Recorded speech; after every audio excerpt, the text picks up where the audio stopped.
Everyone, this is मन्नत official YouTube channel. एमसीआरई का latest advertisement आपको देखने को मिला।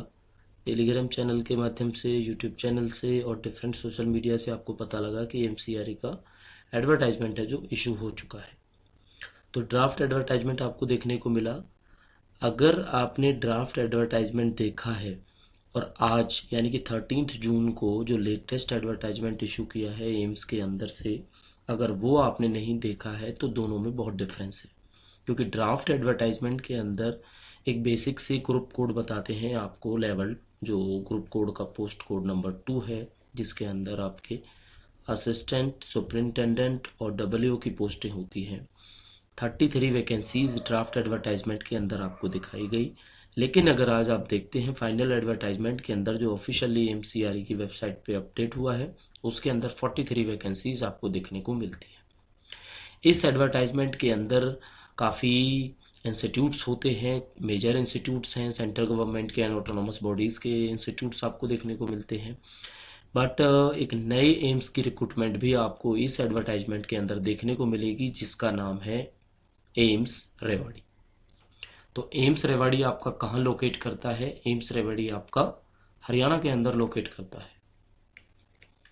एम्स रेवाड़ी, ये वैकेंसी आपको न्यू देखने को मिलेगी इसके अंदर। ठीक है, पोस्ट कोड नंबर 2 के अंदर भी इसकी पोस्टें हैं, पोस्ट कोड 2। हालांकि पोस्ट केवल एक ही है, जूनियर ऑफिस असिस्टेंट, जिसको हम ऑफिस असिस्टेंट बोलते हैं। बाकी अदर एग्जामिनेशंस के पोस्ट कोड भी, जैसे फार्मासिस्ट है या स्टेनोग्राफर है या जूनियर एडमिन असिस्टेंट है, आपको देखने को मिलेगी। ठीक है, तो ये याद रखना है, एम्स के अंदर एम्स रेवाड़ी की रिक्रूटमेंट आपको लेटेस्ट है जो देखने को मिलेंगी। तो लेटेस्ट एडवर्टाइजमेंट आपने चेक करना है, टेलीग्राम चैनल पे अवेलेबल हो जाएगा आपके लिए। ऑफिशियल वेबसाइट एमसीआरई की सबसे पहले आप चेकआउट कर सकते हैं। एडवर्टाइजमेंट आपका अब लाइव है। ठीक है, रजिस्ट्रेशन भी आज से स्टार्ट हो चुके हैं। अगर आपने रजिस्टर करना है तो वेबसाइट पे जाके रजिस्टर कर सकते हैं। बाकी इंपॉर्टेंट जितनी भी चीज़ें हैं इसके अंदर हम डिस्कस करेंगे। तो देखो, किसी भी एडवर्टाइजमेंट को फिल करने से पहले सबसे पहले उसका टाइमलाइन हमको पता होना चाहिए। ठीक है, सबसे पहले हमें क्या पता होना चाहिए? टाइमलाइन पता होना चाहिए। तो जो रजिस्ट्रेशन है, इसके रजिस्ट्रेशन आपके 13 जून से स्टार्ट हो चुके हैं, यानी कि आज से स्टार्ट हो चुके हैं। इसके बाद अगर आप देखोगे ऑनलाइन एप्लीकेशन आपका कब तक रहेगा, ऑनलाइन अप्लाई लास्ट डेट। तो ऑनलाइन अप्लाई की लास्ट डेट इसके अंदर आपकी रहेगी जुलाई 3। 3 जुलाई तक आप अप्लाई कर सकते हैं, 2026 तक। ठीक है, 3 जुलाई में एक चीज़ बिल्कुल याद रखनी है कि 5 बजे के बाद एप्लीकेशन नहीं होता है। तो अपना ऑनलाइन एप्लीकेशन अगर सबमिट करना है तो लास्ट डेट का बिल्कुल ध्यान रखना, और लास्ट टाइमलाइन के रस से बचने से पहले आपको अप्लाई करना है। बट अप्लाई करने से पहले हर एक चीज़, एजुकेशन क्राइटेरिया, आपका पैटर्न क्या रहेगा पेपर का, क्या आपने लास्ट टाइम एग्ज़ाम दिया है नहीं दिया है, वही एग्ज़ाम आप लोग अप्लाई करोगे। बिकॉज एमसीआरई के एडवर्टाइजमेंट की जो फीस है वो काफ़ी कॉस्टली होती है। कितनी होती है ज़रूर बताएंगे आपको। जो ऑलरेडी गवर्नमेंट सर्वेंट है उनको एनओसी प्रोड्यूस करना है, तो एनओसी प्रोड्यूस करना लास्ट डेट 3 जुलाई है, बट वो एनओसी 8 जुलाई तक प्रोड्यूस कर सकते हैं। तो एनओसी के लिए लास्ट डेट है वो 8 जुलाई रहेगी, यानी कि 13 जून से लेके और 8 जुलाई तक वो एनओसी प्रोड्यूस कर सकते हैं। ठीक है, आपके एप्लीकेशन का जो स्टेटस है वो दिखाई देगा आपको, वो दिखाई देगा 11 जुलाई को कि आपका फॉर्म एक्सेप्ट हुआ या रिजेक्ट हुआ। ठीक है, एडमिट कार्ड ऑलवेज आपको पता है 3 दिन पहले इशू होते हैं, बिफोर 3 डेज। बिफोर 3 डेज किसके? 3 डेज एग्जाम से। क्लियर हो गया आपको? तो एग्ज़ाम की बात आएगी तो ये कंप्यूटर बेस्ड टेस्ट होता है जिसको सीबीटी बोलते हैं, और आपका सीबीटी होगा 25, 26, 27। ये 3 डेटें रखी गई हैं जिसके अंदर आपका शेड्यूल आ जाएगा, आपका सीबीटी होगा। ठीक है, इसके बाद कुछ पोस्टें हैं जिनमें स्किल टेस्ट की बात की जाती है। तो स्किल टेस्ट के लिए हमारे पास कोई इन्फॉर्मेशन नहीं है, एम्स के पास भी कोई नोटिफिकेशन नहीं है। नोटिफिकेशन लेटर आपको बाद में देखने को मिलेगी। ठीक है, कुछ इंपॉर्टेंट चीज़ें हैं इसके अंदर। इंपॉर्टेंट। देखो क्या इंपॉर्टेंट है, एक तो लास्ट डेट के बारे में बिल्कुल मत सोचना, ठीक है। एक वन टाइम रजिस्ट्रेशन होगा इनका OTR, तो वन टाइम रजिस्ट्रेशन कर लेना है, कितनी भी पोस्टें आपने भरनी है रजिस्ट्रेशन सेम रहेगा, ठीक है। सेपरेट एप्लीकेशन फॉर्म और फीस आपको अप्लाई करते वक्त पे करना पड़ेगा, ठीक है। यानी कि एक पोस्ट कोड के आपको जो पैसे लगेंगे वो दूसरे पोस्ट कोड के भी उस हिसाब से आपको पे करने पड़ेंगे। NOC का हम बता चुके हैं आपको, 8 जुलाई से पहले पहले आपने प्रोड्यूस करना है, ठीक है। बाकी बेसिक क्या चीज़ें हो सकती हैं, अपने जो फोटोज़ हैं, सिग्नेचर्स हैं, डॉक्यूमेंट्स हैं, इनकी क्वालिटी आपने ठीक रखनी है। ऐसा ना हो कि बिल्कुल विजिबल ना हो और कोई इशू आए। फीस की बात कर लेते हैं, तो फीस हमने बताया कि कॉस्टली है, तो कितनी कॉस्टली है, 3,000 रुपये होती है जनरल के लिए, ठीक है। अगर आप OBC से बिलोंग करते हो तो भी आपको 3,000 पे करने हैं। 2,400 रुपये उन कैंडिडेट्स की है जो SC और ST कैटेगरी से बिलोंग करते हैं, ठीक है। और इसमें एक कंडीशन ये भी है कि ये रिफंडेड है। जनरल और OBC के लिए जो ये पेमेंट है ये नॉन रिफंडेबल है, आपका नॉन रिफंडेबल, बट ये आपका रिफंड हो जाएगा। कब रिफंड होगा, पोस्ट एग्जाम, पोस्ट रिजल्ट, ठीक है। पेपर के बाद में ये आपको पैसे आपके मिल जाते हैं। अगर कोई डिसेबिलिटी का कैंडिडेट है, फिजिकली डिसेबल्ड है, तो उसके लिए नो फी, उसके लिए कोई पैसा नहीं लगेगा, ठीक है बच्चों। अब आपके आएंगे पेपर के पैटर्न के बारे में। एग्जाम आप कोई भी दो, पैटर्न यही रहेगा। क्या पैटर्न रहेगा, 100 MCQ होंगे आपके, 100 MCQ 400 मार्क्स के होंगे, यानी कि एक MCQ आपका 1 MCQ आपका 4 मार्क्स का होने वाला है, ठीक है। नेगेटिव मार्किंग का जरूर बात करेंगे। नेगेटिव मार्क, तो नेगेटिव मार्क बिल्कुल 0.25 की नेगेटिव मार्किंग होती है, 0.25 मार्क, मतलब कि 1/4 जिसको हम बोलते हैं, ठीक है। बेसिक अगर आप देखोगे किसी पोस्ट कोड में स्पेसिफिक अप्लाई करोगे तो पैटर्न इसके अंदर क्या रहेगा, इसके अंदर पैटर्न रहेगा 80+20, ठीक है। 20 के अंदर आपका GK, GS, इंग्लिश, कंप्यूटर, इस तरह के क्वेश्चंस मिलेंगे, और 80 होगा आपका पोस्ट से रिलेटेड, पोस्ट रिलेटेड क्वेश्चंस, ठीक है। हम तैयारी कराते हैं बच्चों को AAO, AO असिस्टेंट एग्जामिनेशंस के बारे में, तो ये एम्स के अंदर आपका होता है, MCRE के अंदर 2 नंबर पोस्ट कोड ग्रुप है। जो पहला ग्रुप आपको पता है डाइटिशियन का है, असिस्टेंट डाइटिशियन का, और सेकंड जो है वो है आपका AAO, AO असिस्टेंट, ये वाला, ठीक है। चलो, एग्ज़ाम के वक्त एक बात और होती है कि अब आपको हमने बताया 90 मिनट्स का है, तो 90 मिनट्स के आपको 5 सेक्शंस मिलेंगे। एक सेक्शन में कितना मिला, ऑब्वियसली 18 मिनट्स मिलेगा, 18 मिनट्स ईच। 18 मिनट जैसे ही आपके एंड होते हैं सेक्शन ऑटोमेटिकली लॉक हो जाएगा, फिर आप उसको एक्सेस नहीं कर पाओगे। पेपर की बात करेंगे कि पेपर बाइलिंगुअल होगा,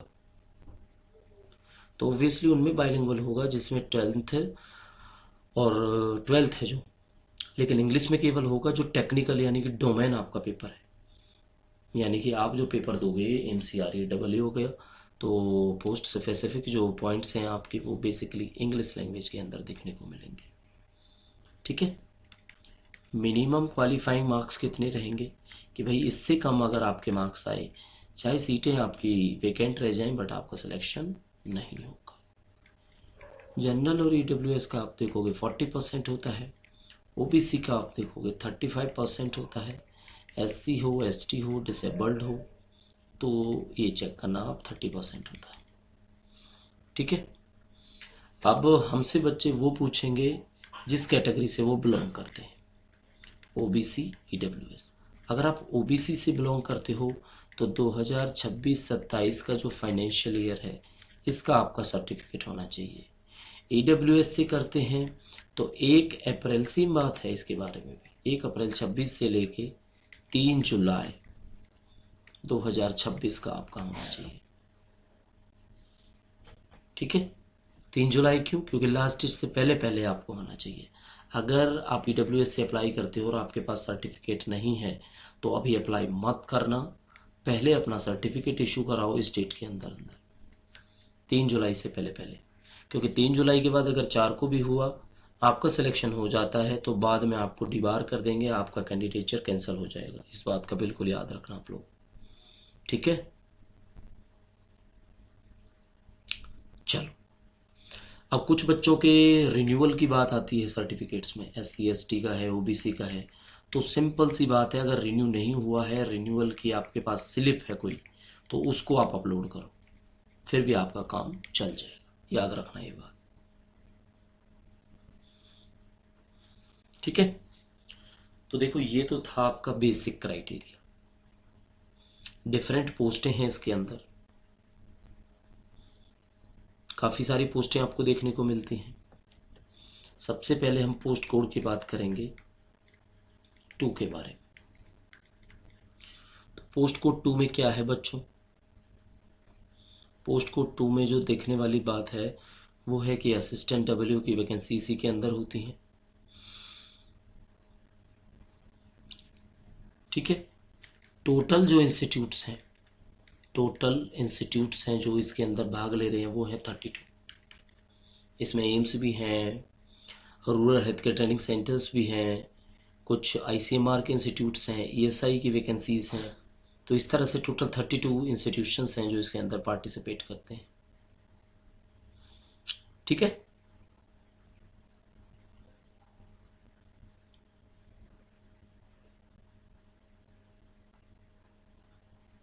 चलो अगर वैकेंसीज आपने चेक करनी है कि किस पोस्ट के अंदर कितनी वैकेंसीज हैं, कैसे हैं, सबसे पहले अगर आपने क्वालिफिकेशन चेक करनी है कि आप कौन सा फॉर्म फिल कर सकते हो, तो क्वालिफिकेशन के लिए आप नोट कर लेना।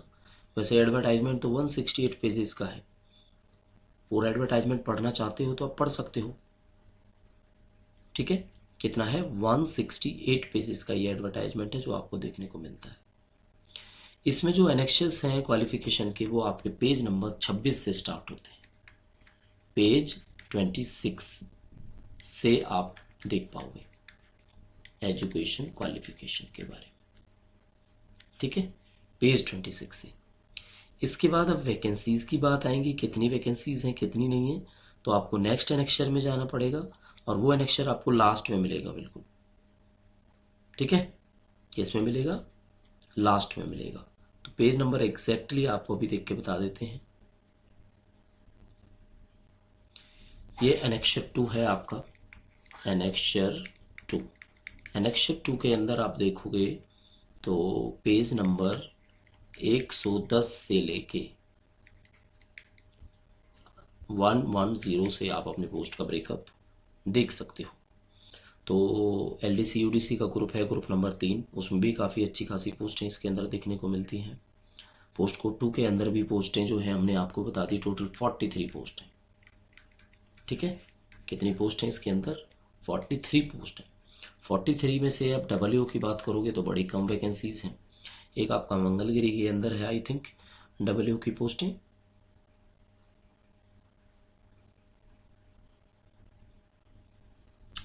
और एक आपका ऋषिकेश के अंदर है 2 पोस्टें। तो डब्ल्यू की केवल 3 पोस्टें हैं। और एम्स ऋषिकेश का कोई भरोसा नहीं है, एवरी टाइम वैकेंसीज इनकी वापस ली जाती हैं। तो हम तो केवल एक ही सलाह देंगे आपको कि डब्ल्यू की केवल 1 पोस्ट है आपकी, बाकी सारी की सारी लेवल 6 की पोस्टें हैं। डब्ल्यू आपका लेवल 7 होता है। अब देखो बच्चों, करना क्या है आप लोगों ने। अब मान लो आप LDC के लिए भी एलिजिबल हैं, डब्ल्यू के लिए भी एलिजिबल हैं, किसी और चीज़ के लिए एलिजिबल हैं, तो सबसे पहले आपने अपनी प्रिपरेशन को देखना है, उसके बाद अप्लाई करना है। बात आएगी आपकी एजुकेशन क्वालिफिकेशन की, किसी डाउट को लेके, तो कोई भी डाउट आपका रहता है, सिंपली आप 830731 ये व्हाट्सएप नंबर है, इस व्हाट्सएप नंबर पे अपनी क्वेरी ड्रॉप करें, जो भी आपको डाउट है। आंसर पॉसिबली बहुत जल्दी आपको मिलेगा। ठीक है, बाकी अगर फर्स्ट टाइम आपने हमारे चैनल को विजिट किया है तो ग्रुप 2 के लिए हम लोगों को प्रिपरेशन कराते हैं, AAO AO असिस्टेंट का जो ग्रुप है, ठीक है, जिसके अंदर 43 वैकेंसीज हैं। अब नो डाउट वैकेंसीज कोई ज़्यादा नहीं है, बिल्कुल ज़्यादा नहीं है। सबसे बड़ी बात ये आती है कि इतने शॉर्ट नोटिस के अंदर ये पेपर करवाते हैं, शॉर्ट नोटिस, क्योंकि पेपर को आपका पता लग गया 25, 26, 27 जुलाई को इन्होंने पेपर करवा लेना है। तो आज से आप काउंट करना आपके पास कितने दिन है, मैक्सिमम मैक्सिमम आपके पास 1 मंथ एंड 10 डेज है, यानी कि 40 दिन का टाइम है, ठीक है। तो ये बच्चों आपकी इल प्लानिंग की वजह से होता है अगर आपको लगता है इतने कम टाइम के अंदर पेपर हुआ, क्योंकि कोई भी एमसीआरई उठा के देखो आपका इतना ही टाइम मिलता है। इसीलिए इसमें बच्चे वो बाजी मारेंगे जो डे 1 से पढ़ाई करते हैं, पिछले 6 महीने से पढ़ रहे हैं, पिछले साल से पढ़ रहे हैं, ठीक है। बट अगर आपका जज्बा है, आपकी मेहनत है, आप कर पाते हो 40 दिन के अंदर, तो आप भी कर सकते हो, ठीक है। बट इशू क्या है, इसके अंदर थोड़ा सा जो सिलेबस है वो वास्ट है और टॉपिक्स जो हैं वो बिल्कुल अलग हैं। सीसीएस रूल्स के टॉपिक्स हैं, जो सेंट्रल गवर्नमेंट के एम्प्लॉय हैं उनके सर्विस रेगुलेशंस, उनके जॉब प्रोफाइल के बारे में, उनके सारे एक्ट के बारे में, उनके रूल्स के बारे में, पूरी सर्विस से संबंधित क्वेश्चंस हैं आपसे पूछे जाते हैं, ठीक है। तो पहले आप चैनल को विजिट करिए अगर आपको प्रिपरेशन करनी है। वीडियोस हमारी फ्रीली अवेलेबल हैं, कोर्स भी अवेलेबल है। तो कोर्स के बारे में, मॉक टेस्ट के बारे में बहुत जल्दी इन्फॉर्मेशन आपको हमारे चैनल पे मिल जाएगी। कोई और अगर आपकी क्वेरी होती है तो आप बेझिझक क्वेरी अपनी ड्रॉप करें और अपने आंसर का आप वेट कर सकते हैं। बहुत जल्दी मिलेंगे आपसे। कोई आपकी क्वेरी है तो बिल्कुल नो डाउट आप पूछ सकते हैं। प्रिपरेशन आप करते रहिए। Thank you, see you soon.